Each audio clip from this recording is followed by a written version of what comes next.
Jennie Gorman, welcome to The Point TV. Thank you. I tell you what, I did some research on you before I arrived here, and it's amazing. If I wouldn't mind, I want to read this out for you.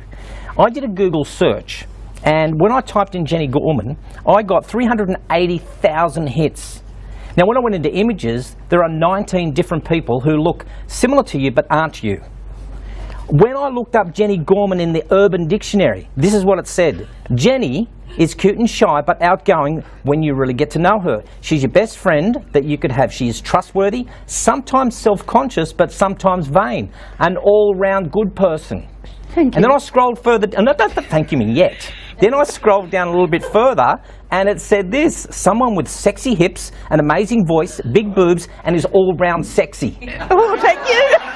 That's what it said. That's what it said. Now, I also did a Google search on what we're about to talk about, which is an on-purpose life. Did you know there are 46 million returns on this? 46 million on on-purpose life. And Amazon have 158,000 books on the very topic. I've nearly read every article. So, I think to start, for the people like me, let's just define what is an on-purpose life. From my perspective, an on-purpose life is living a life doing what it is you're here to do on this earth plane. So it's different for everybody, and it comes back to how aware you are as to what it is you're meant to do with your life. Who are you meant to be? Because I think for someone like me, I may have been searching for what my why is, because that's the big thing, you know, what's your why? And I can get into such a big turmoil of things trying to find out what is my why. Some days it'll be, you know, looking after kids, you know, with a lack of education. Other days it'll be looking after stray dogs. Other days it'll be doing this. So I guess for me, trying to find out what my why is difficult. So for you, what's your why? Making a difference. Every morning I wake up thinking about, what am I meant to be doing today? What is my day entail? Who am I going to touch? Who am I going to have contact with? When I go to bed every night, I go through a similar ritual as to where have I made a difference? Who have I changed? Whose lives have I changed?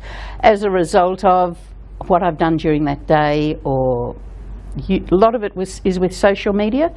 I find that I get a lot of people on social media who contact me privately who just want to talk. Who are going through a rough time in their life and need someone and they don't have anybody. And it may be in conversation through social media, it may be through a phone call, it may end up through an email, I don't know. It goes wherever it goes. But if I can support somebody who needs support, I'm doing what I'm meant to be doing. You see, for me, for example, your question to me might be something like, so Gerald, why do you do this? I mean, there is a payoff. There's always a payoff. We do something for a reason. And the payoff might be that, you know, there might be thousands of people that might jump on, have a look at this interview, and then just go, wow, I need to connect with Jennie, or I need to jump on the couch with Gerald. So for me, there's not so much an egotistical side of me, but there is a side of me that says, I'm doing this because of a reason that I'm going to get something back. Even though I'm not after getting something back. But intrinsically, what's your payoff? For me, it's knowing that I've supported somebody. I'm a great believer that if you do anything in life to receive something in return, you're not giving it freely. So for me, it's all about whatever I do, if I can change a life. And yes, people might become a client or become a friend or become a whatever. It doesn't really matter. That is not my motivation initially when I connect with somebody. It's not about that. It's where I can support someone to make their life easier, or give them some information, or just be there, because it's tough. Because life is tough for most people. I'm one of the lucky people. Because you've been doing this for a long time. You know, like both of us, we're both baby boomers.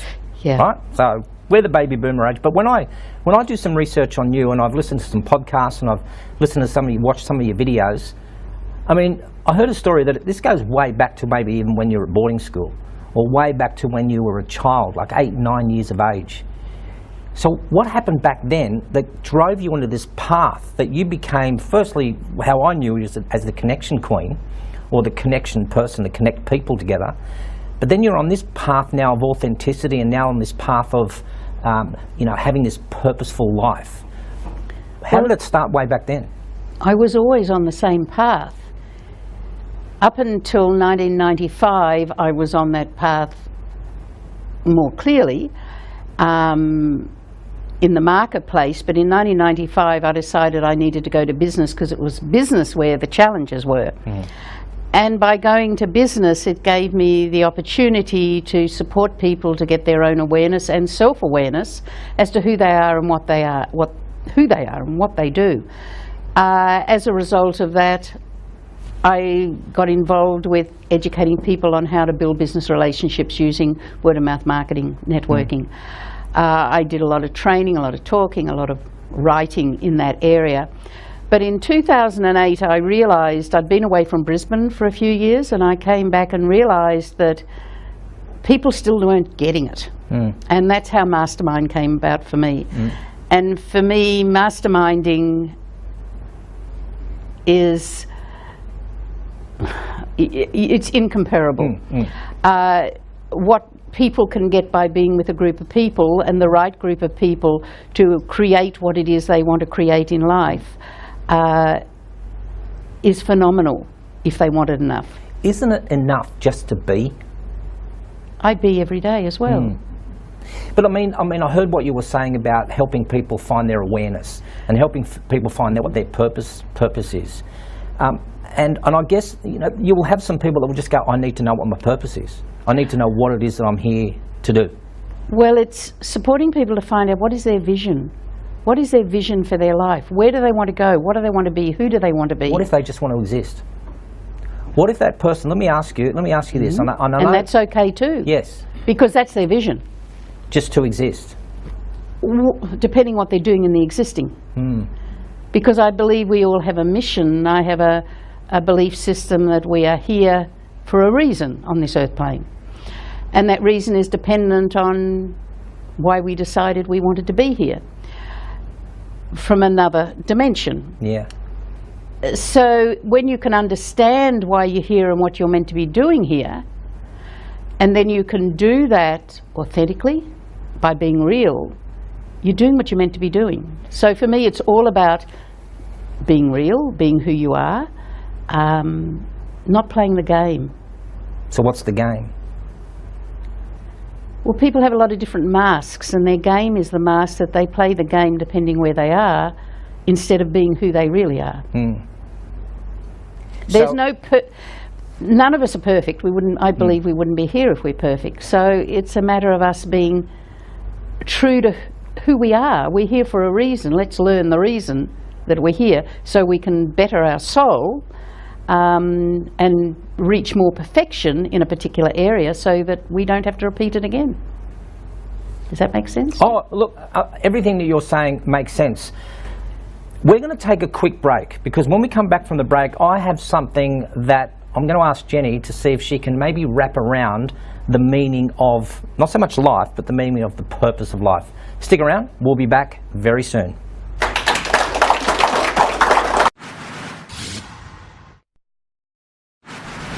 You're perfect for who you are, Gerald. That's terrific. So do you think some people can lose their way?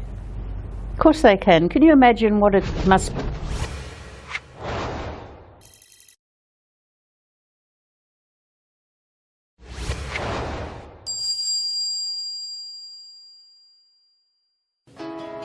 Hey everyone, Gerald Porschman here. You know, being the host of the Point TV allows me to listen to people like you and me who have incredible, inspiring, and sometimes sad stories. As the presentation coach, I can help you present your story the way it deserves to be told. So why not get in touch with me via the link below and let me tell your story the way it deserves to be.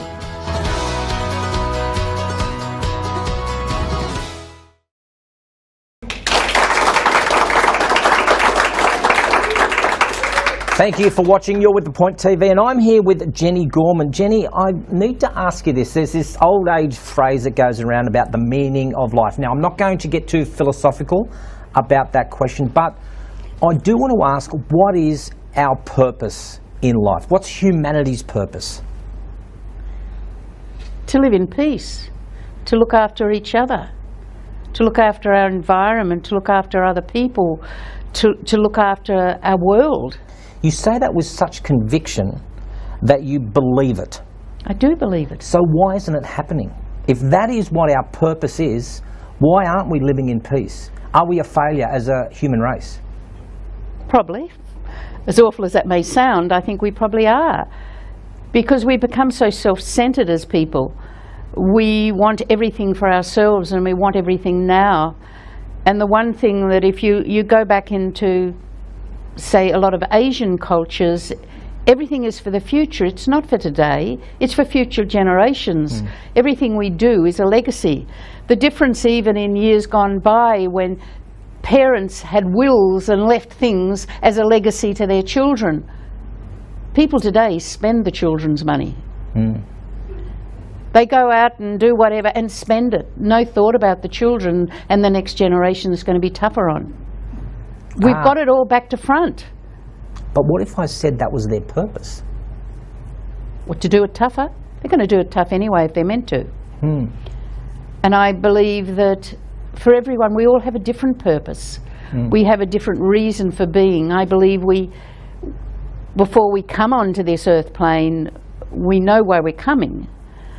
We live, I believe, many, many lifetimes with the same people around us in different roles. And I believe that we come here to what I call hone the soul. We're a perfect being initially as a soul. So we come to live many lifetimes to hone that to become perfection, because once we're perfection, we don't need to keep coming back. So I'm going to be respectful here, but would I be right in saying that you're an old soul? You've been here before? Well, I'm sure you have too. We've been here many, many times, Gerald. See, this is what I struggle with. No, this is what I struggle with. I'm trying to dumb it down for me. Okay. I don't think I have been here before, and I don't think I'll be back here again. I might not be invited back here again. Well, see how they laugh at that? Yeah. They don't laugh at anything else. That's a decision you're going to make on another earth, on another plane. So how do I know if you're so sure that we have, maybe some of us have been here before? Because some people will say, this is my first life here. And other people will say, I think this is my last journey.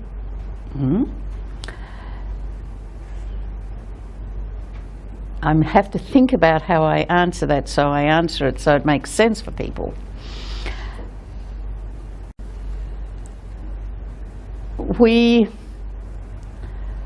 I believe we are a soul as an individual that needs to live the good and the not so good in life. So I believe we've been everything. We've lived the really nasty, bad, awful things as well as the good, because we have to have balance in life. I believe that we've lived all styles the longer we've lived. To be a totally new soul, for people who have been around a long time, you're very aware of new souls because there is certain behaviour within and maybe a disability or whatever within a soul if it's a very new learning soul. I believe that the mental illness that we have out there now with a lot of people could be that they are even maybe for more advanced than us mere mortals that are here. I have some very probably different views to most people from a mental health perspective. But I think that we've all been here lots of times with the exception of a certain number. We're just honing who we are. And it's not for me to tell you what you should and shouldn't believe, because what you believe is perfect for you.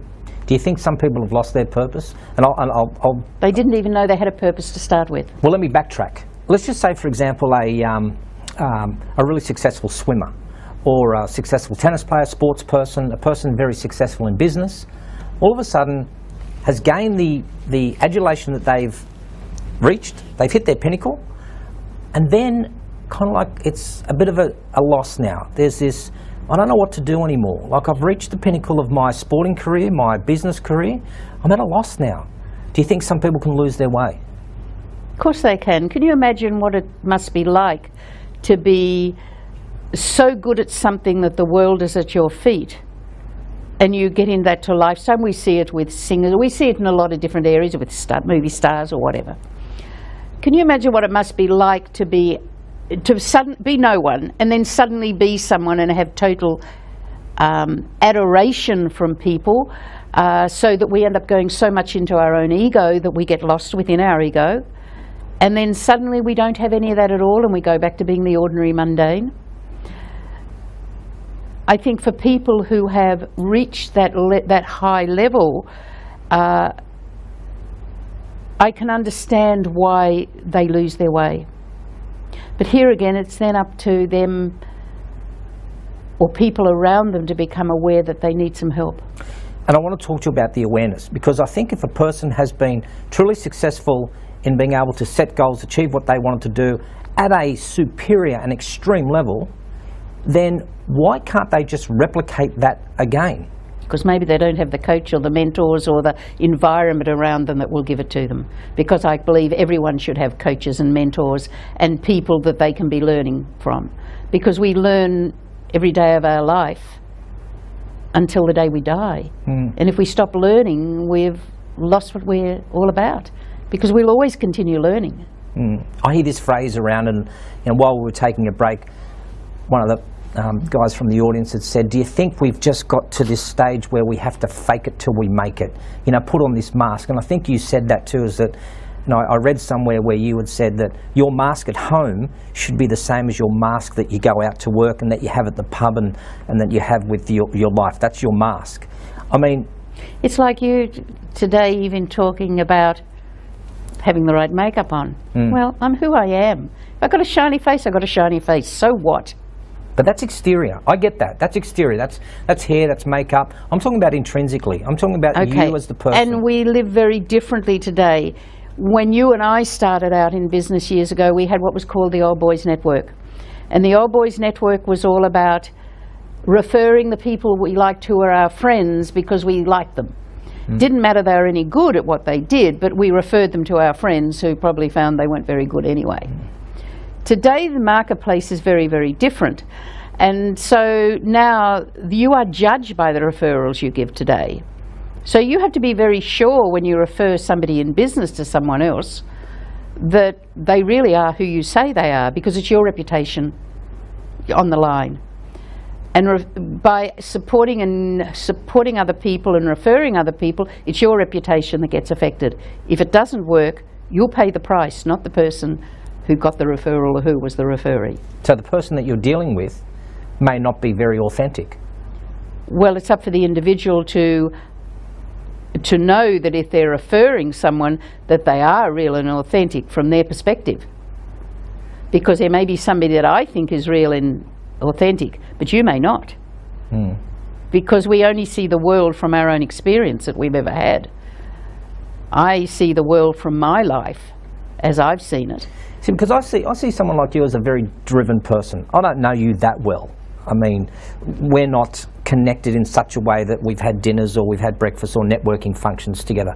But I see you, from my perception, as a very driven person. Do you think that because you've been such a driven person, that no matter what happens in this book here, this coaching session that you're doing, whatever it is, do you think you'll just go, you know what, that period of my life has ended, I can start up a new purpose tomorrow, because you're a driven person? You'd never let yourself fall. I do. I'm very human. But you wouldn't let yourself fall. I have let myself fall through my own self-neglect. And I learned that this last year, learned that very dramatically, because I was prepared to probably die on a principle of what I believed was right for my clients. So yes, I self-neglect for my clients. I'm very aware of that. I'm very human. And you were okay with that? It's all for my learning, isn't it? I'm learning how to look after me a little bit better. It's not comfortable. Most people do it automatically, and maybe they're taught how to do it. I don't really know. For me, I was never taught to look after me because I came from an era where I was just a woman. I was female, and men, of course, were on a pinnacle, and men were perfect and women weren't. I was only a girl.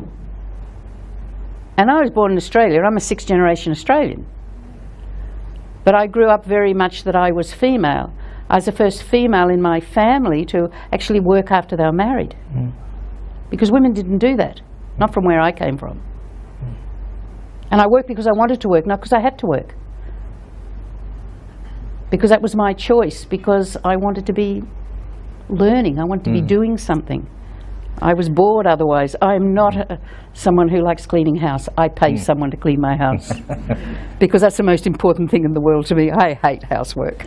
Well, hold on to that thought, because I think that's exactly what we want to talk about. You touched on it earlier on about coaching and mentorship. I think that's extremely important. I want to go into that. And when we come back from the break, I'm going to backtrack a little bit with Jennie and talk to her maybe about her 8-year-old self, what she would have said to her 8-year-old self about where she is today. We'll see you right soon.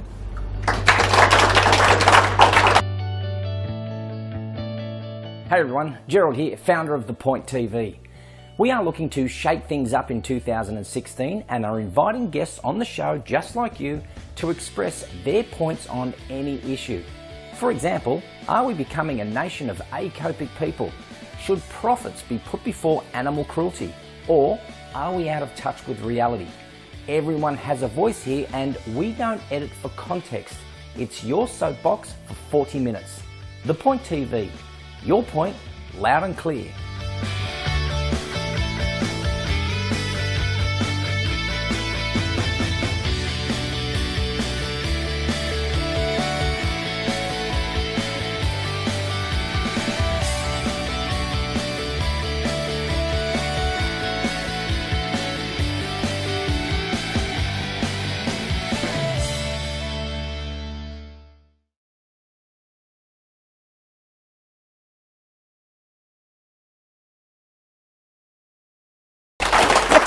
We're good at it, or something. We're good. Thank you for joining The Point TV. I'm going to do that again because I'm scratching my armpit and that would look really uncool on camera. For Gerald's sake, one more time.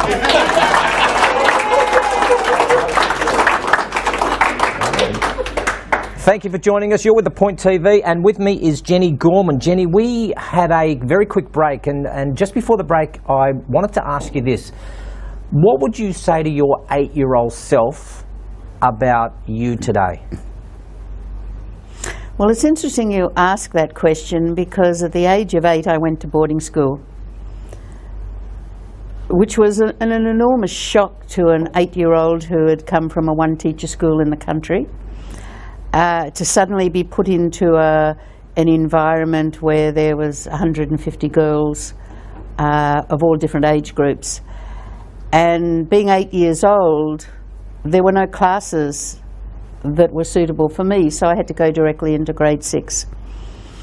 So it was an enormous learning when the kids around me could read and they could write. They knew how to hold a pencil, and coming out of school, I could hold a pencil, but I wasn't particularly good, of course, as an 8-year-old. So I learned very, very quickly survival skills. And I learned how to survive in an environment of my own. I learned about independence, I learned about responsibility, I learned about accountability. I learned things that I now realise they're all the things I teach. And I learned them because I had to learn them, because if I wanted to eat, I had to make sure my shoes were clean before I went into breakfast. Or I had to put my washing out, because if I didn't put my washing out on a Tuesday morning, I had nothing for the next week or 2 weeks. So I learned how to play the system as a little 8-year-old, and I was a tiny little thing as an 8-year-old. And I now look back, and I write a lot about this, but I now understand why I teach what I teach, why I have such a thing for anybody who's worked with me, like quite a few of the people here have. I have this thing about accountability, responsibility, independence, reliability. Ownership. They're words they hear continually from me. And from my perspective, I observe that and watch that in people all the time. I watch how they live their lives, and I look at who isn't those things in their life. And I suppose in my own way, I try very hard, or I work very hard not to judge them on it, but it puts people where they're at in their own development for me to understand where people are coming from. Because we can only be the best we can be from what experiences we've had in life. So I just observe people. For me, it's just normal to watch them all the time. I watch what they write, and this is why I love social media, because I observe how they do life. Because people have no idea what they say about themselves by what they write, by what they share, by the way they communicate, whether they turn up or they don't turn up. You know, this sort of thing tells me about someone. And I remember, because the one thing I have is a really good memory. So I remember what people do and don't do. It's not for me to judge them on that, but it's for me to be aware of it, because I give people plenty of chances, but just one day, why waste my time? I'm hitting my head up a brick wall, you know, against a brick wall. They're never going to change. They don't want to change. They don't understand, and that's okay, because it's their life. I think culturally, some people are taught about where their life's going to end up. So I'm going to generalise here. You know, if you're from, say, an Asian country, you may be an accountant. If you're from, say, Pakistan or India, you may end up as an engineer or a doctor. But how do you then give a person a tip to say, hey, that might be my purpose for you, is to grow up as an engineer or a doctor, but how do you help a young child develop and find their own purpose? Well, I don't believe that's someone's purpose because someone has taught them that that's what their purpose is.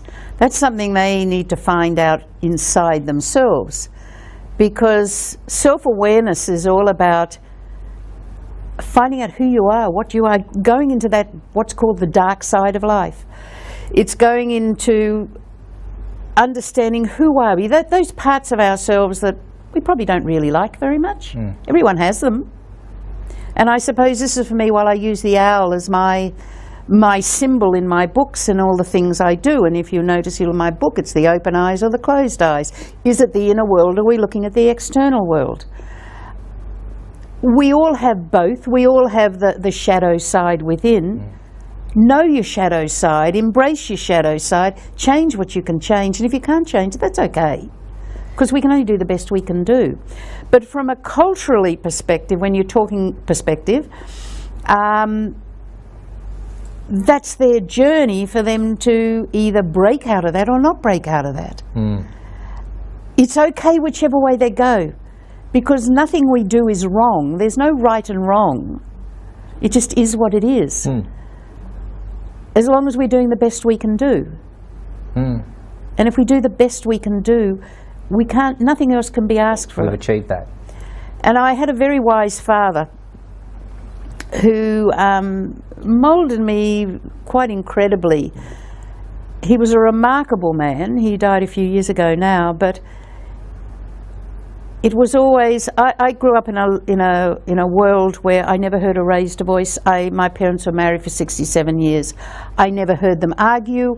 I never heard, we didn't do that. Not because it was wrong, but it just didn't happen. But my father always, his thing was, as long as you do the best you can do, that's all you can ever be asked of you. So I was one of the fortunate ones. I'd come home from boarding school. There are some negatives with that, because I only ever had to say I did my very best. Whether I did or not was totally immaterial, because I knew it didn't matter, because he'd still love me. Do your children use that on you now? Your kids are using this on you now?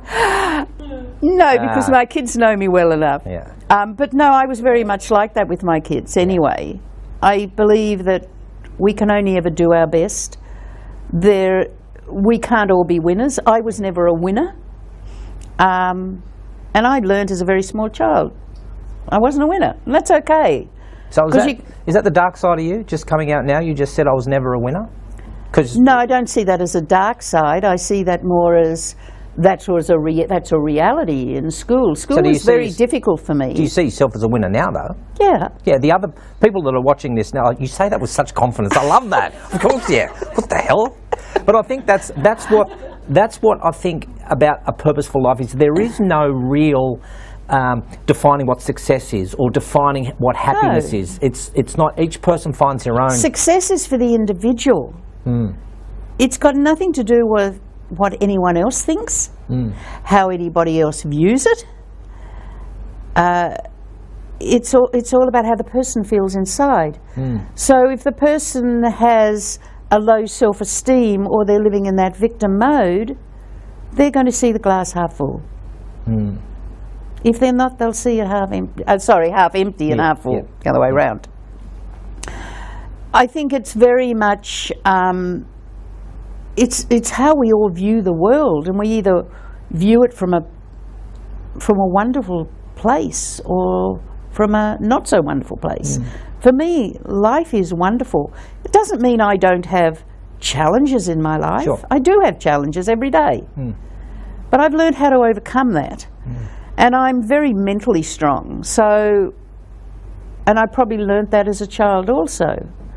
How to be really mentally strong and override everything, which I have done to my own detriment in my life. But that's okay because I'm learning about that. That is okay, and you are learning about that. Jennie, I'm learning. Don't go away. We've got one more session to go. Stick around. Do not go away because what I'm about to reveal with Jennie, you won't want to go anywhere. We'll talk to you soon. Did that make sense?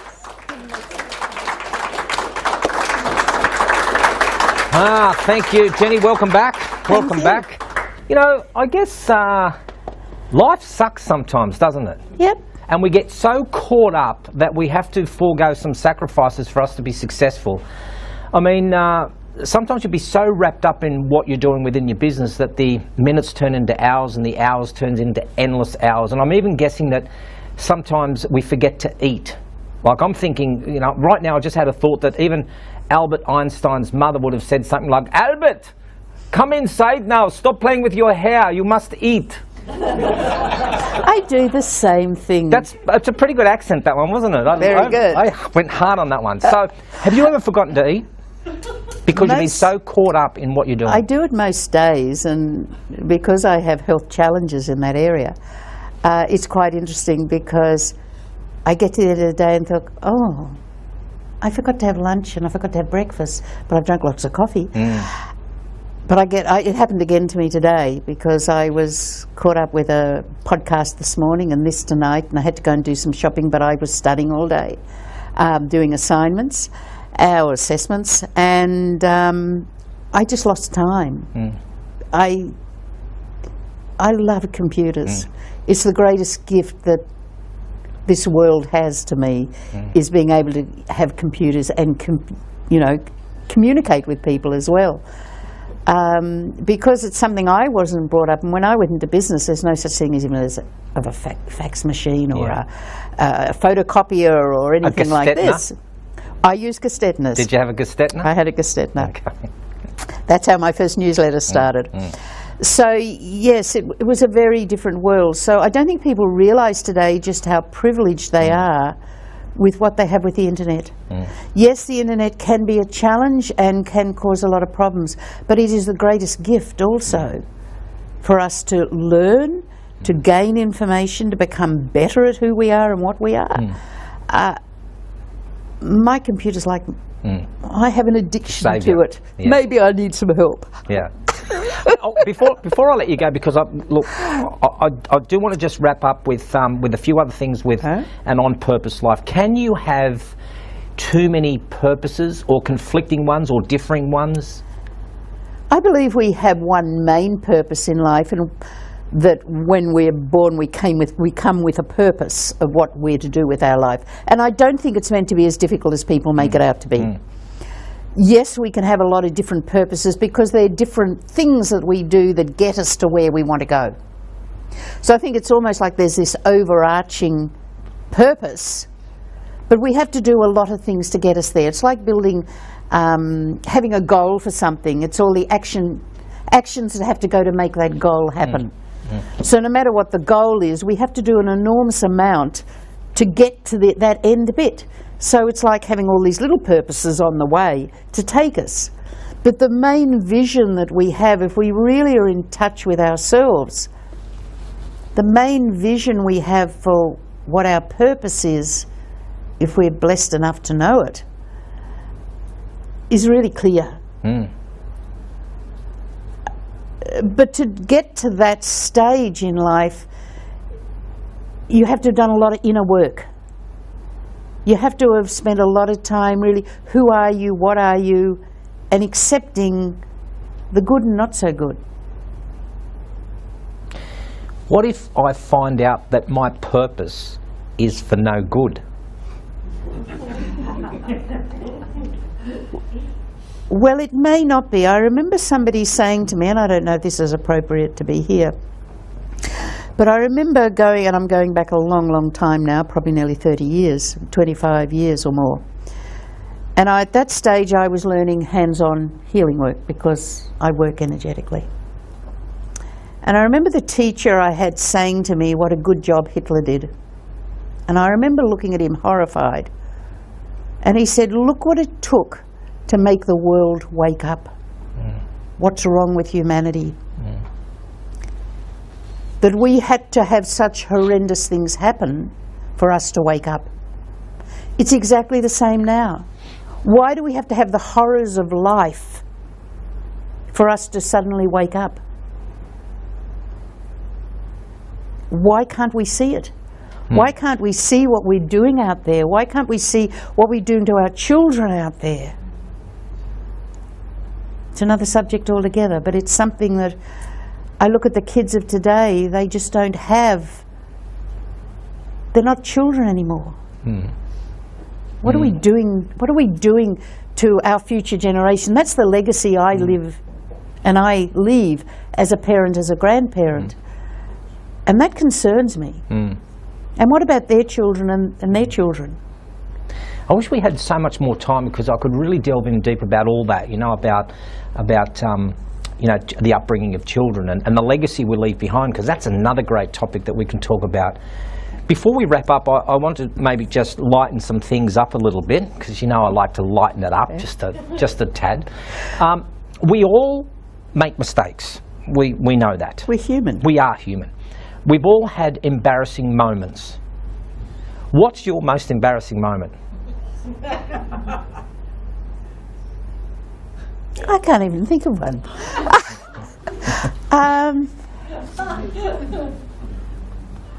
Honestly, maybe I embarrass myself all the time. I cannot think of an embarrassing moment. Think about that. Stay with it. It probably may have been something when I was in school days. I don't think I've had that as an adult. I think it was maybe something I had more as a child, and I'm just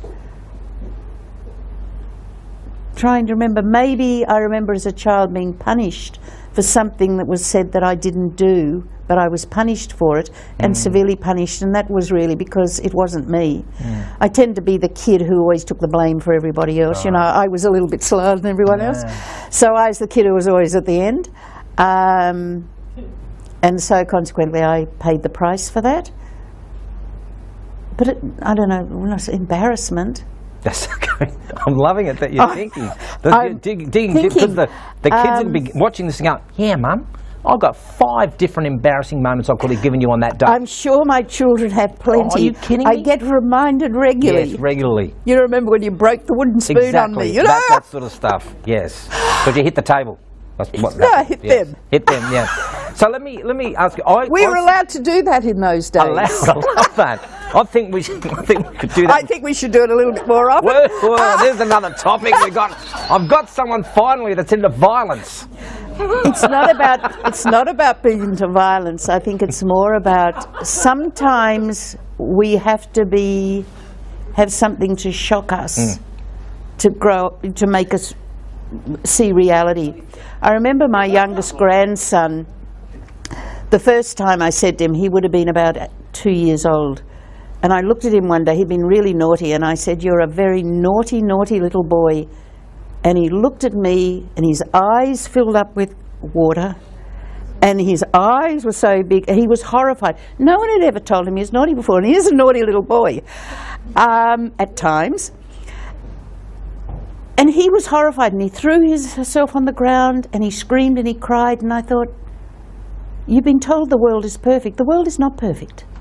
The world is what it is, and we have to conform to the world, whether we want to or not.